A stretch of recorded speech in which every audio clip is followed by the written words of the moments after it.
without doubts, I think it's by far the best league in the world. How dare you score like that in the Premier League? Mission accomplished in the Premier League. The American Scouser.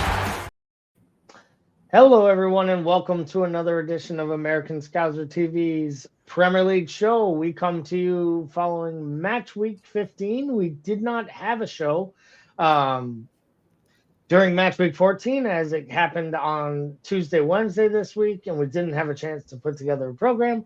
So we're going to mainly focus on match week 15, look at the table, talk a little bit about some of the big stories. But before we get to all that, let's welcome in my co-host, Mr. Paul Bickler. Paul, how are you?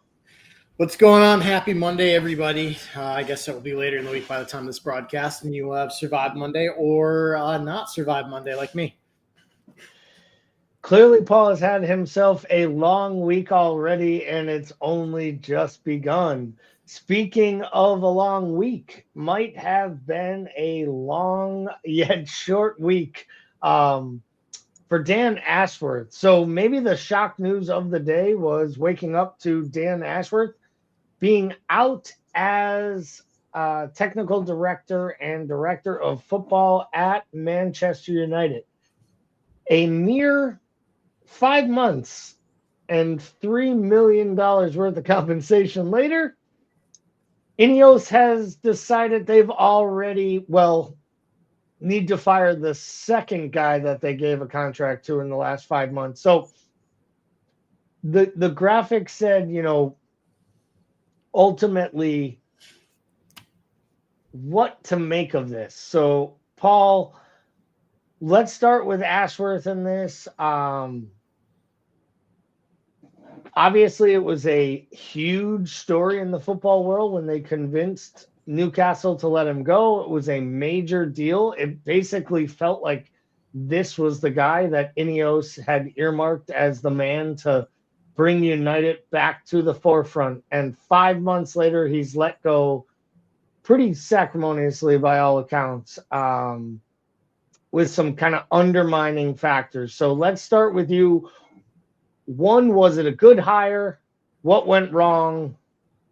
Is this just the dumpster fire that is United, and they should get used to this type of management?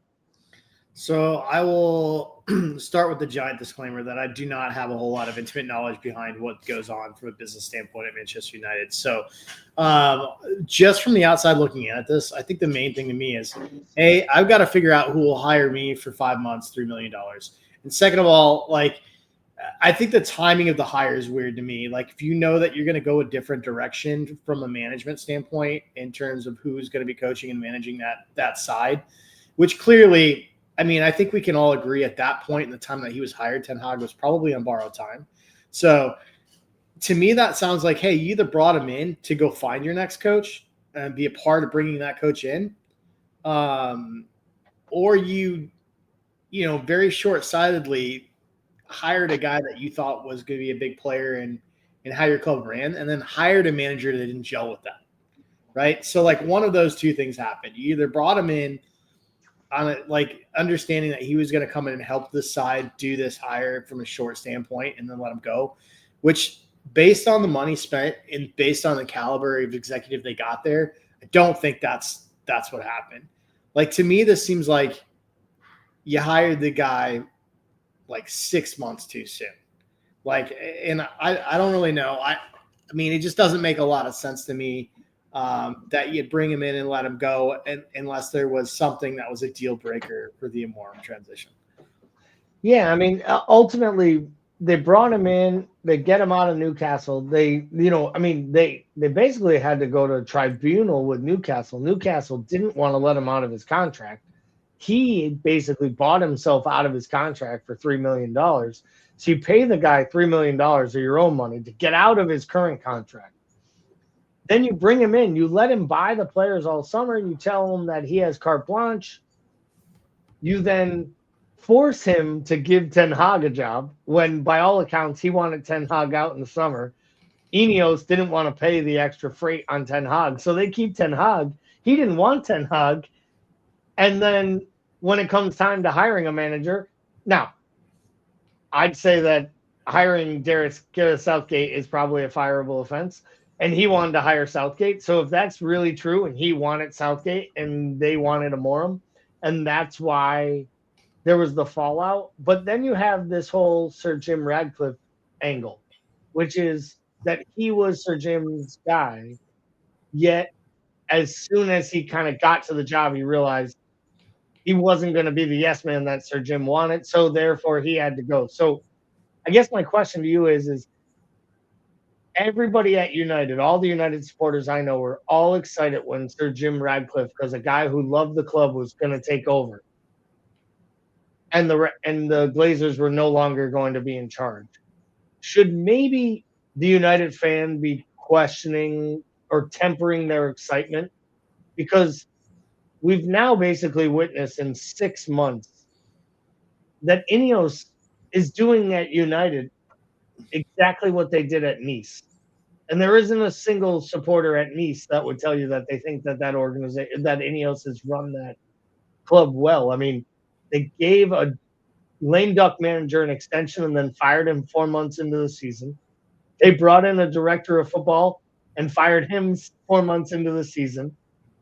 They have 4 different players that they bought this summer that people are questioning even fit in the new manager's plans.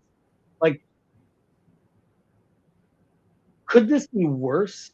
It feels really like I feel like I'm I'm a United fan. This feels really like this feels like a Chelsea thing, right? And that's got to make you feel a little uncomfortable. I think like just the amount of like instability across the board from the top down, and that's what's always been the problem with Manchester United. There's always been the shadow of Sir Alex, sort of like in his influence, whether you wanted it or not. And it just seems like they can't get out of their own way. It feels like they hang on to guys too long. It feels like they, like from a leadership standpoint, they don't hang on to them long enough unless it's a manager that clearly needs an out, and then they'll hang on to him for an extra year and a half longer than they should. So it just feels like from an executive standpoint, they make all the wrong decisions, whether it's not allowing something to gel long enough and see what happens, or whether it's, going like it just all feels very Chelsea-like. And like Chelsea, of course, is burgeoning in on the heels of some great success. And it's the first time they haven't changed anything. And they hired a guy and just let it happen, right? And so, I think if I'm United, what I want to see my executive board do is put a leadership team in place and let it gel and see what happens here. So, yeah, you can't feel great about it if you're a United fan. Well, you surely can't feel great about it when you're coming off a weekend where you lost at home to Nottingham Forest for the first time in 30 years. You didn't have a player playing in the starting 11 that was actually alive the last time that Nottingham Forest actually won at United in a league match. So, excuse me, you brought up Chelsea, so let's talk about them. So, Chelsea obviously gets a big 4-3 victory over Spurs. We'll probably get to Spurs at some point in the coming weeks, as I feel like we'll be doing a bit on what Ange's time was like at Tottenham. But before we write Ange's eulogy off, let's talk a little bit about Chelsea here. Are Chelsea legitimate title contenders on this December 9th? Say you. I don't see why not. I think if we look at them, if we look at the numbers and we look at the course of the season, I would say in the last month and a half, they've been far more consistent than Arsenal, right? Granted, Arsenal is getting healthier and getting back, aside from the draw in the last match. I think there's definitely an argument to be made when you look at the side outside of Liverpool, who's going to challenge Liverpool outside of City trying to crawl back in this thing and Arsenal hanging around. I think the most dangerous side looks like Chelsea, just based on their current form, based on the fact that they have a new manager that seems to be figuring it out, and based on the fact that they've got a squad where they can make in-game changes they need to make without worry because they've got the depth to do it, and they have $1 billion invested in that squad. Yeah, I think they have the size of the squad. I think the manager has done a really good job of figuring out how to play them together and really how to like play in a way that has helped them. I think the bigger thing for Chelsea is that they also are starting to gel as a side. And I think as they started to figure things out, and I know right now he's doing this whole thing with Caicedo at right back so he can play Lavia and Enzo in the midfield together. And I'll raise my hand and say, I was someone who thought that Enzo Fernandez seemed like a little bit of an overrated player. As Maresca has started to deploy him a little further and have him in more of a as his kind of like almost like his Mason Mount, his most attacking midfielder of his midfield three. I think that Enzo's actually shown the player that Chelsea purchased. I'm not sure he's worth 120 million, but we've been through this before. I don't know that any player at this point is worth 100 million, but I do think when you see Nicholas Jackson playing well, finishing, I think when you see they're getting play from, Sancho, Neto, Madueke, like they're getting good run on the wings. You still have Ngunku and João Felix on the bench. And of course you have Cole Palmer, pulling all the strings and making everything work. I argue that if they had a top level keeper, I think Chelsea might be in a shout to be a legitimate title contender. I still think they'll come up a little bit short. And maybe City or Arsenal might even pip them for second when it all gets said and done and run us down. If anyone runs us down, because I think they have a better chance of sustained success, like long term. Because I think that keeper is going to give up a point or two here or there, consistently drop 2 points for you over a month or two period when times get tough. And I'm not sure that they're going to make a move. What I do know is the league should stop giving them penalties. Because I saw this stat today. Cole Palmer sets the record after his 2 makes against Spurs by setting the record for the most penalties attempted without a miss. So he's made the first 12 of his Premier League career, which is only over the last 2 seasons. So one, that's pretty incredible that he's taken 12 penalties over the last season in 13 matches. Of the 4 names, which one surprises you most to be on this list outside of Cole Palmer?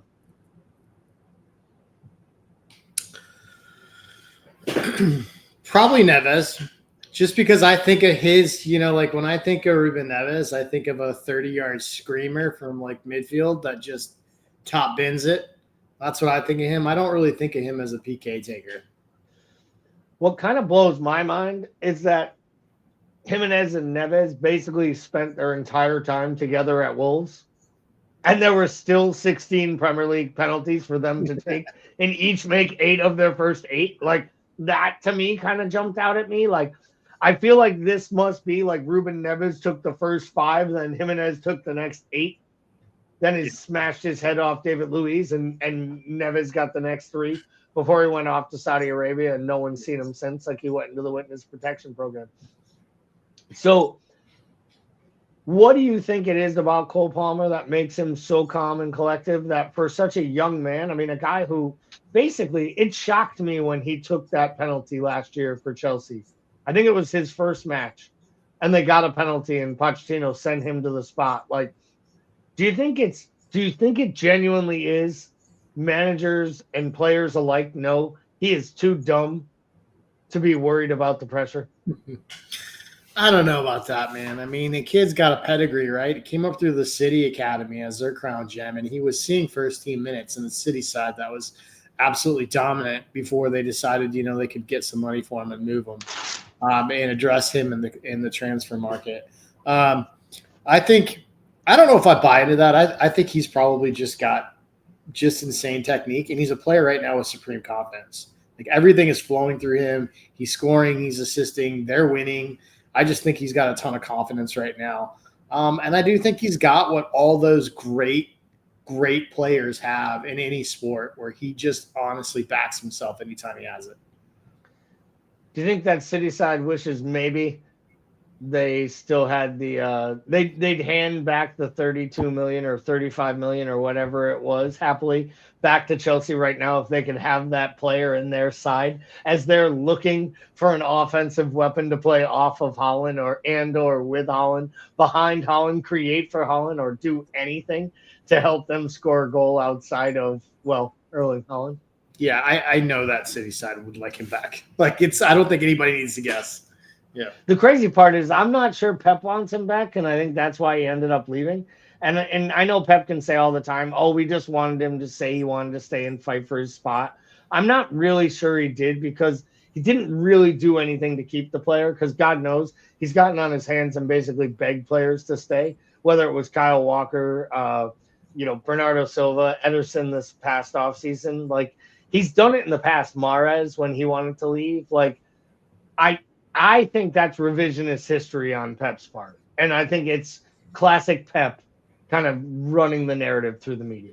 I think Pep just saw him as I think Pep wanted him to be a striker and couldn't turn him into that. So he decided to turn him into a winger. And when he didn't see what he wants out of this system out wide from him, he just shipped him on without a thought that this could be an attacking central player that does the things that we expect a player like Alvarez to do for us. I think he just missed the boat on that. Yeah, he definitely missed the boat, that's for sure. So there weren't too many things from the most recent weekend in review from a VAR standpoint, but we'll touch on a few of them here. Let's start with the Chelsea match.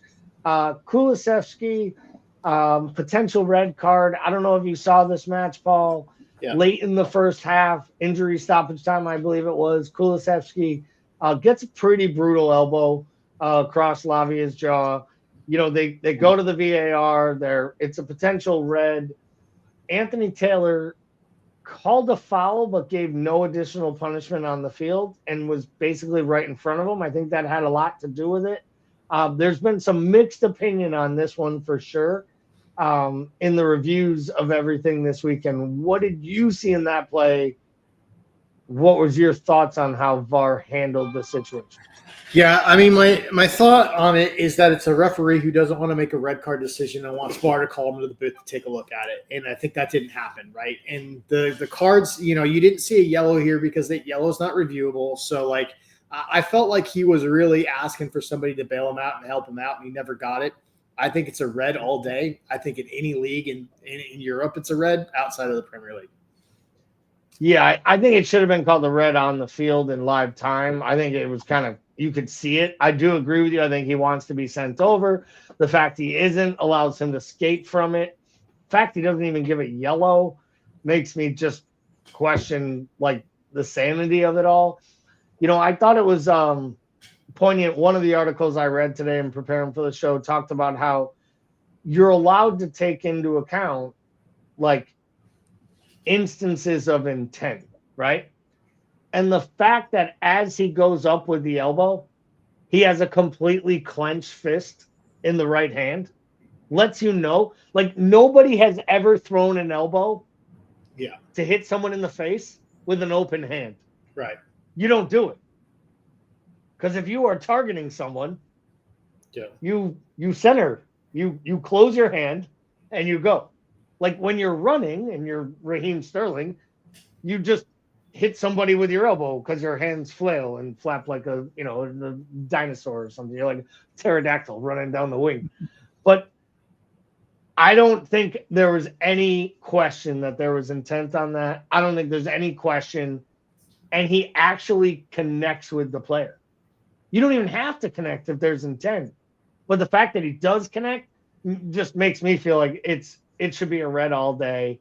And I won't be shocked if the panel comes back and says they find that was a mistake on the field and retroactively they issue him a red card for violent conduct on that play. Because to me, that's no different than when Zlatan hit Tyrone Mings with the elbow and they missed it on the field and then they gave him the 3-game ban after the fact. And we talk about it all the time, right? And I think, I love Kulusevski. I think he might be Spurs Player of the Year, one of the most improved players in the Premier League, and probably one of the most underrated players in the Premier League. That shit can't be tolerated. And you have to make examples against players like that when they do things like that. And you can't just make examples against dirty players, right? You got to do it even against the good guys when they do this stuff if you want to get this out of the game. So another potential red was in the same match, was the Caicedo foul on Sarr. For me, that one looked bad in real time, but when you don't just do the still motions and you watch it in real time and you understand how the play happened and kind of what transpired, I think that's one I think Anthony Taylor gets right without the caution. I don't think it's a red card. Did you think that one was one that they should have reconsidered? Did you think it was too quick?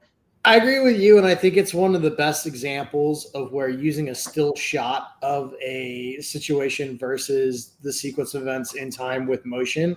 Like, I think that's like one of the best examples of how different of an outcome you can come to. Because if you look at that still shot, it looks like a bang on red, but if you see it actually go through, you know what happens there. Yeah, I totally agree there. Moving on to the Arsenal versus Fulham match. So, obviously, the first goal that Arsenal scores, their equalizer, it's scored by Saliba, shockingly off a corner. Headed down, I believe it was by Kai Havertz off a deep Declan Rice delivery. Saliba, center of the pitch, slots it home. By all accounts and by all watching, it felt and looked like it was offside all day long. Now, upon deeper and deeper further review, more and more people are telling me like there's behind camera angles that basically show that Antoine Robinson is basically his back foot is playing Saliba onside. We've talked about the semi-automated offsides at nauseum, Paul. Is this an example that we're never going to get to a world where offsides, because they've gone to this world now where, unlike the Dutch league where it's the two lines of big thick lines touch, it's automatically onside. They've gone to this like we give the benefit to the attacker by like a 5 centimeters line width, which is just stupid when you can't determine how these lines are placed when we're using arbitrary camera angles that are running down the length of the pitch. But do you think they got this call right? Do you think they got this call wrong? You've always said you want these ones that are so close to be called goals. Yeah. So and so this one being a goal, even though it was one we really wanted. Yeah, I do think we need to do a better job of not taking goals out of the game, and I do want this sort of advantage to the attacker. I think my main problem is when we look at this and we go round and round, we could still have a 50-50 argument on this, and I think that's the problem. I think like there's got to be a way, like if we're going to legislate the game to this degree, then we have to have these sort of absolute parameters set up to the point where when we have these conversations, we can come up with a definitive answer, right? Like, I mean, if we're really going to bring VAR into this, if we're going to bring technology into the sport and we're going to sort of take these things out and sort of parse them out and make sure that these calls are right, then I think, we have to have some more absolutes. And I think my problem is when we look at this, it's still far too convoluted in the explanation. And I still think you look at this, you can make a 50-50 argument either way. And to me, that's the problem. I don't have a problem if it's given. I probably don't have a problem if it's chalked off. I have a problem that you could go either way, and then you couldn't disprove either or the other. So the second controversy or second VAR moment of this match obviously comes late, 88th minute. Saka scores what he believes is the winning goal, the go-ahead goal to go ahead 2-1, and is then, after a pretty lengthy VAR review, they chalk the goal off, seeing that Martinelli is offsides. agree with that decision. It seemed pretty cut and dry to me. Somehow there were still Arsenal supporters after the match trying to argue how it wasn't offsides and there were issues with this play. Like, is there anything there that Martinelli can do other than raise his hand and apologize for looking all the way down the line and drifting into an offside position? Probably not, and I do think it was cut and dry, and I do think a lot of that just has to do with the fact that Arsenal supporters will always be Arsenal supporters. That probably won't ever change, will it? No. Still means you have the invincible team, but just remind yourself that 6 other teams have won the Premier League with more points than those invincibles. Oops. Sorry. And realize that Arsenal TV has the numbers it has, not because of Arsenal supporters, but because of all the supporters that watch. Yeah, all the other people watching you to make fun of you. Yes. The last VAR decision of the weekend I wanted to ask you about is in the Bournemouth match. Ipswich goes up early. They take a 1-0 lead. They believe they go up 2-0 at home on, I believe it was a Leaf Davis corner. The big center back Burgess headed one in. And they called, I'll give the match official credit. He didn't wait for VAR. He actually called the foul himself on Delap on the keeper. That's probably because it's one of the most egregious fouls you'll ever see by a center forward on a keeper. He basically put 2 hands in his back. He did everything but knock him down and take his lunch money. And after the match, McKenna still had the audacity to ask when consistency will be added into VAR. My question to you, Paul, is if, let's just say, the referee does not call that foul and that goal is scored, don't you think that's an instance where VAR actually probably would have chalked off that goal for a foul on the keeper? I can't say with any degree of confidence, and that's the sad part, but I would hope so. And I think Chaplin got away with one too. Chaplin had his guy like in a headlock too. So it's like, yeah, I thought there was a couple of that, but yeah, it was such an egregious foul. I didn't think there's much room for conversation there. Unless you're my favorite part is the fact that Delap genuinely looks like he could be the enforcer and like in one of like the mob scenes in Ray Donovan, like he could have been the guy you hired to like break someone's knuckles. And he just comes in and he's like, he's like Rocky, basically. Like he just shows up, like bouncing a ball off the dock, like just walking down. Like that's what Delap looks like to me. Like he looks like he's ready for a fight. And it makes me laugh because he's the perfect striker for like an Ipswich town. He'll probably leave Ipswich and go to like West Ham and he'll fit in perfect, right? But he's also a guy who someday will get a move back to a bigger club. And as soon as he gets there, both him and the club will realize quickly he doesn't fit in. Like, could you imagine if he showed up at like Arsenal? They'd be like, no, we don't need. We're not taking applications for security guards today, sir. He's so good, but he's interesting because in a lot of ways he's kind of a throwback player, like in the way that he's built and the way that he plays. But also interesting, him and Cole Palmer were in the same setup at the same time. Yeah, it is crazy. Well, I mean, when you add in that they were playing alongside so many great young players. So let's take a quick look here at the matches over the weekend in match week 15. Obviously, the Liverpool-Everton match was postponed due to the storms that were coming through that area. Rightfully so.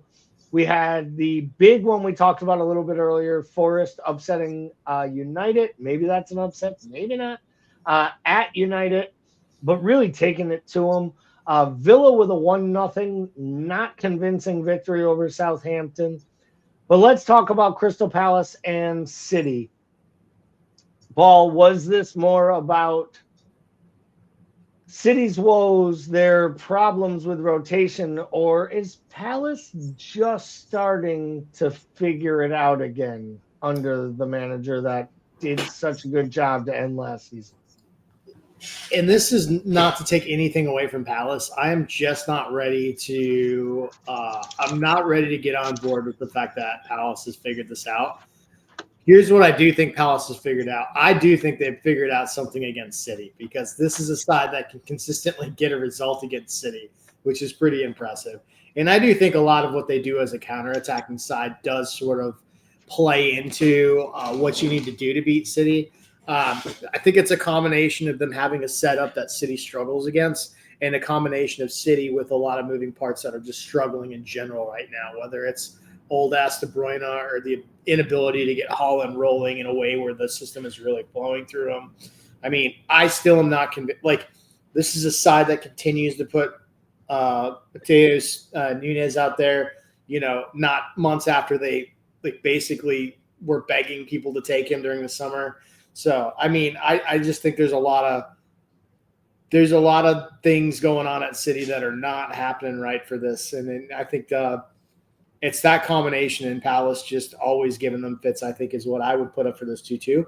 Maybe they are figuring something out. I'm just not going to get on board for another few weeks until I see some sort of consistency here. Yeah, I don't blame him for that. I think it had something to do with Mateta coming back into form, scoring some goals. And if he's scoring goals, Eze is a great player. Like, he's a really good player. I think he makes players around him better. I do think that since the Kamada red card, I think that was almost like a godsend to them, because it forced them to start Ismail Sarr and actually see what he does on the right. And I think he offers them a little bit of what Olise used to give them from an athletic standpoint and stretching it out on the wing. And that just creates, and I think the probably most underrated player in their entire side is their left wing back, the Munoz. He definitely is a player that could play at a different level. Like, he's been outstanding since he's been at the club. And I think he probably has a move to a bigger club in the future for him. It's probably on the cards, but that's all coming good for them right now. Still don't understand why Eddie Nketiah doesn't work for them, but we'll see if that ever kind of works itself through. Another kind of crazy match here was Leicester-Brighton. Brighton takes a 2-0 lead. Looks like they're going, I think, second or third at the time.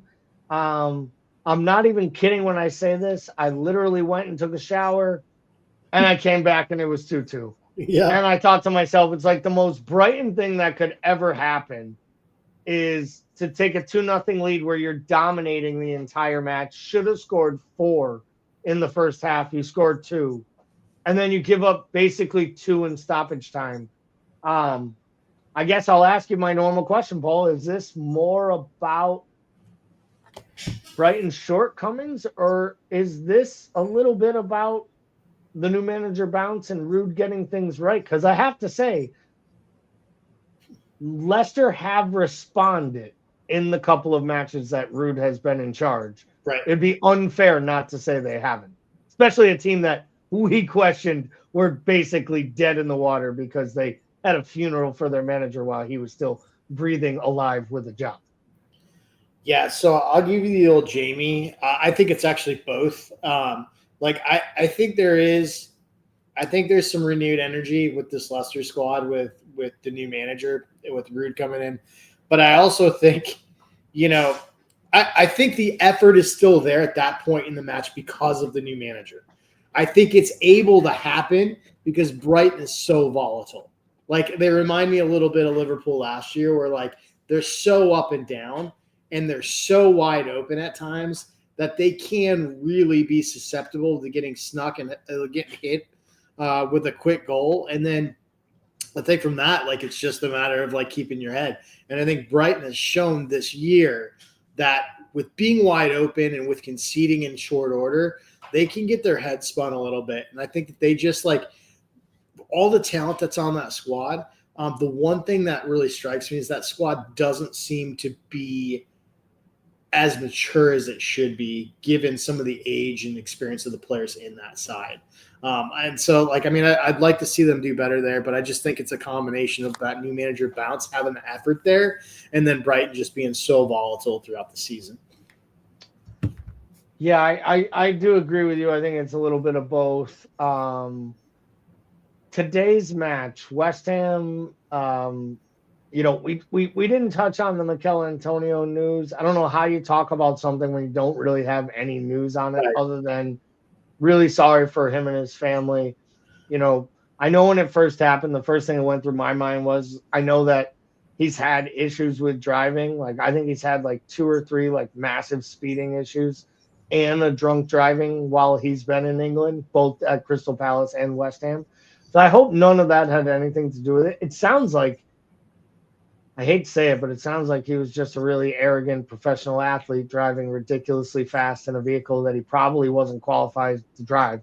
I mean, you know, these guys buy Ferraris and they act like they're F1 drivers. And the weather has not been great. Right. And you're driving in a terrible, you know, and just because you're in London doesn't mean that the remnants of that storm, and you're going out in your Ferrari on your way to training. And I mean, anyone who's seen the horrific photos, you know, I hope the man plays football again. In my opinion, it's like in a testimonial. I was very surprised that he survived just based on that car picture.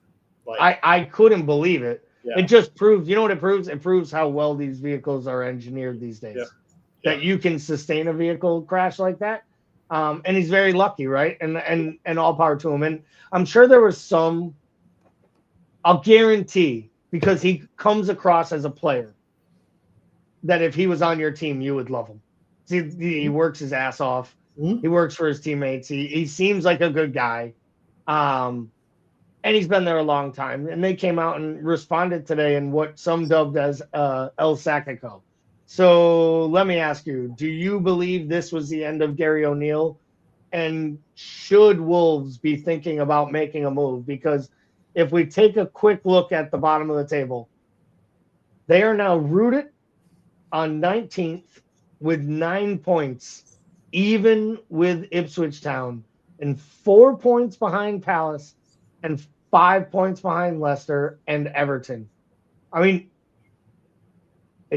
we all said, I know I deemed them to go down early. Then I came off of it and was like, no, I'm crazy. They have Cunha. They can score goals. They're too good. At what point does Wolves need to really start to worry? And is Gary O'Neill about to lose another job that everybody says he's done a good job at, but he kind of I got to think they got to make a change, man. When you just look at this, when you look at the time of year and who they're amongst, like, and I honestly thought that Gary O'Neill was going to get this thing turned around. Because, I mean, they went, when you look back, they essentially went winless over they had 6 consecutive defeats here, September through October. Then they pull off 2 draws and 2 wins in a row. So over 4, they don't lose over 4. Then they turn around and they concede 8 to Bournemouth, Everton, and West Ham and lose all 3. And to me, like, that's got to be the final nail. Like, because if you looked at that, I could expect, hey, you're going to ship some goals and lose to Bournemouth. But you should turn around and at least make the Everton match. Like you should at least not drop. You should at least be able to get a draw there at the very least. The fact that you lost 4-0 to Everton, to me, that's a sackable offense. This is an Everton side that hasn't been able to score on anybody. And then you concede 4 to them. I think that, to me, that's like, that would be the end of the line for me. I think Wolves have to make a move here. So where do they go, Paul? If you're hiring, who are you looking at? What type of guy should they be looking at? Should they be looking at, a Potter? Should they be looking at one of these? But I mean, those guys are going to want a project, right? Like they want to come in and be there for a period. And I know it's not normal. It won't be Graham Potter at Wolves because my bet is his Portuguese is not good enough. But they'll probably go with a foreign manager or somebody. But like, where should they be looking? So I mean, I think if you could get Potter interested, that's probably about as good as you could do. I think if I'm going out, like if I'm Wolves, I'm going out of the league and I'm going to a young project manager that has experience with young players and bringing them into a first team setup and building from the ground up. That's just me. And I know Wolves they're not a team that's known for their youth setup, right? They're known for pulling out of foreign leagues and building around it. And maybe that's the move, though. Maybe you bring in a young foreign manager that has enough roots in another league where they can bring guys over and do the thing where you essentially have the Portuguese national team playing in the Premier League. But all jokes aside, I would be looking at somebody younger, maybe in the German, Dutch leagues that you could bring over that's like got some, established credentials and has some experience with a project and sort of building around key pieces and bringing this in. I just don't know offhand. I don't know who that is. Like I said, I think Potter's probably the top of the heap for what you'd be looking for there. Yeah, I just fear that they're just going to go like, if they do this, they're going to look for like a fire sale manager. They're going to look for someone to just like keep them up, and it'll be a short-term appointment. I'm not talking Big Sam break glass, hire Sam, but I do think it might be a guy like that because I think it'll be such a massive blow if Wolves were to drop into the championship. Like, we talk about what it could mean to Everton to go down. Like, Wolves have some massive contracts in Strand Larson, Sarabia. Matthias Cunha is probably going to go no matter what. He's just proven to be at a different level. I think he could be playing at just about any club in the Premier League at this point. And he's, the lead striker at Wolves. So if we look there at that bottom half real quickly again, it was a big win today for West Ham, separate themselves from the bottom section, get themselves right within touching distance of United, Newcastle United, and, of course, Jekyll and Hyde, otherwise known as Tottenham Hotspur.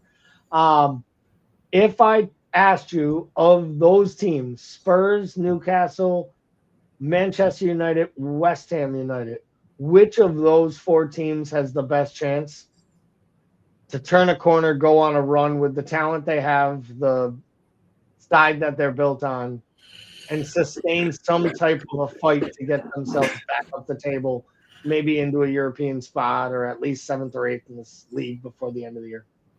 I think Tottenham has the best team. I think Newcastle has the best form. And I say that because we just watched the Newcastle side with a pretty darn good midfield and an offensive front line that seems to be putting it together. I think Newcastle rides as far as Isak takes them. If he can stay healthy, I think they got a puncher's shot at making some noise. Like I said, if Tottenham can figure it out from just an actual tactical standpoint, then I think they got a shot. I just don't know that Ange has it. I don't know that he can do it.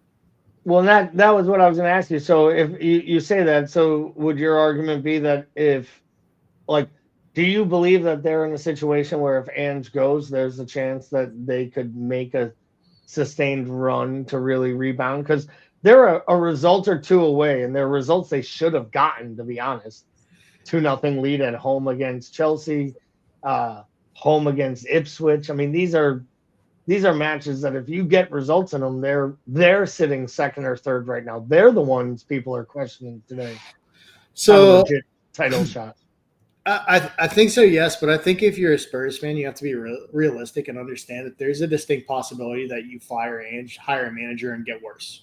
Because Ange isn't making Son miss an open goal from 4 feet away with the game on the line. And you just don't see Sonny do that very much. And I just don't know. That's one of those things when you're bad form and you need a goal and your guy who gets you goals goes on a run and he's one-on-one with the keeper and misses. It's just one of those things. Do you blame that on the manager? Right. I don't know. So we'll take a quick look here at the top of the table before we get out of here on this. Obviously, Liverpool sits 4 points ahead of Chelsea, 6 points ahead of Arsenal, and 8 points ahead of Manchester City, albeit with a game in hand. So I'm just going to ask you this, Paul. Do you like the game in hand? I do like the game in hand. I do too. I don't understand. I've heard people today saying they think the game in hand is like fool's gold. I feel like this was a perfect weekend for Liverpool. Had Spurs won that match or even drawn it, would have been even better. But major title rivals drop points. You don't have to play a gruelingly gruesome derby match in bad weather that would have actually benefited your opponent, not you. Yep. You get healthier. And in turn, there's a good chance that this match may not be played until February in a midweek when you would already have the week off for the Champions League anyways, because you've qualified for the first round of 8. So to me, this kind of feels like it was a win-win, and it was almost like it sets Liverpool up to have like a mini bye in the middle of this crazy fixture swing. Yeah, no, I agree with you. I love the game in hand. I think it makes a whole lot of sense. To me, it's like having a game in hand really sort of underscores the fact that, like, especially when you're up, that it's the destiny's in your hand, right? Like you control and you dictate the outcome here. I love the game in hand. I love the fact that we got rest at the time we needed to. I love that we didn't have to play a derby match in crap weather with this team in tatters. Yeah, I love it. I just think it's interesting when you look at the table, right? You essentially, if you're looking at goal differential there, you see essentially three teams that have basically separated themselves from the rest of this. And then you see essentially 10 teams that are right in the mix as mediocre teams that are right hovering around like even goal differential. And then you got Spurs way down at the bottom of the table with somehow a plus 12 goal differential, which just goes to tell you how all over the place that side has been. Well, that's the problem. They score 4 to win. Yeah. They score 4 and win 4-0, or they, lose 4-1. Yeah. And it's just odd. And they lose. Actually, no, it's the opposite. They win by large margins and they lose or draw all their matches on scored even margins. So it's like when they lose by 1, or it's this tight game, which is why the goal differential is still swinging as such a positive. But they win so many matches on a lopsided result. So, well, for anyone that's watching us tonight and this is your first time, please get on over to the YouTube page, give it a subscription, do all the things the young people say, smash that like button, share, leave a comment. If you want to get in touch, send us a DM. We would love to hear your feedback. For myself and Bickler and everyone here at American Scouser TV, thank you for watching the Premier League show. We will be back next week. Have a great week and talk to you soon.